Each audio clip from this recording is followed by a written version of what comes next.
Assalamualaikum warahmatullahi wabarakatuh. Perkenalkan, nama saya Melvi Wahyuni, NIM 18230028. Baiklah, di sini saya akan menjelaskan tentang kode populasi keputusan optimal yang menjelaskan variabilitas berkorelasi jelas memprediksi pilihan subjek. Yang pertama, pembahasan teori.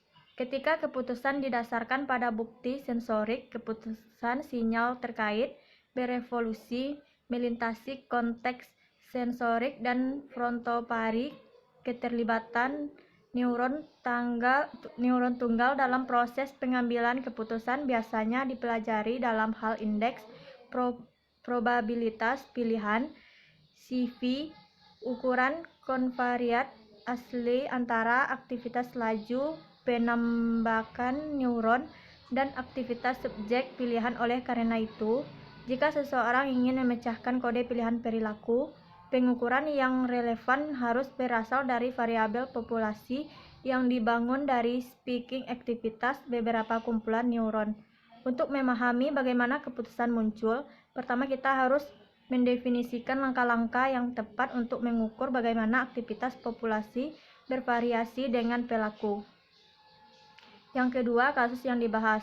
Laju pembakaran bervariasi secara stokastik dari percobaan ke percobaan dan pasangan neuron itu menunjukkan variabilitas yang berkorelasi, sering disebut korelasi kebisingan. Korelasi seperti itu antara neuron sangat kuat berdampak pada hubungan antara aktivitas saraf dan perilaku khusus. Diketahui bahwa indeks CP tergantung pada struktur korelasi jaringan saraf. Mengingat bahwa keputusan berkembang dari waktu ke waktu, penting untuk mendeteksi dan mendeskripsikan interaksi antar kolam sementara. Beberapa pengetahuan tentang dinamika jaringan kortikal skala besar selama pengambilan keputusan telah diperoleh dengan mempelajari sinyal makroskopik dari rekaman magnetoplografik. 3. Objek penelitian. Termotivasi oleh pengambilan ini, kami mengembangkan analisis alat untuk mempelajari dinamika kumpulan saraf dan hubungannya untuk perilaku. Kami menguji alat ini dengan data dari simultan rekaman pasangan neuron yang diperoleh saat melakukan tugas pengambilan keputusan. Yang keempat, teknik analisis data.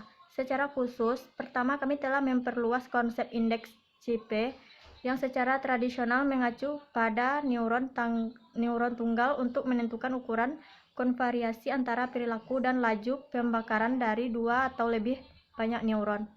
Kemudian menurunkan ekspresi analitik yang secara eksplisit menghubungkan langkah-langkah ini dengan sifat statistik dari aktivitas speaking kolam, memperoleh deskripsi yang tepat tentang bagaimana korelasi kebisingan mempengaruhi indeks CP standar dan indeks umum diperkenalkan di sini. Kami menemukan bahwa CP menjadi signifikan ketika koefisien. 5. Hasil penelitian. Pertimbangkan tugas pengambilan keputusan perseptual di mana subjek harus memutuskan antara dua pilihan yang mungkin, A atau B. Konvariasi antara aktivitas neuron tunggal dan pilihan subjek adalah sering diukur dengan indeks CP. Besaran ini mewakili probabilitas rata-rata yang dengannya pengamat eksternal dapat memperkirakan medikte keputusan subjek dari aktivitas neuron tunggal. Menggunakan pengetahuan yang diperoleh dari distribusi laju pembakaran dihitung selama percobaan di mana opsi A atau opsi B dipilih. Hanya itu yang dapat saya sampaikan. Saya sudahi dengan Assalamualaikum warahmatullahi wabarakatuh.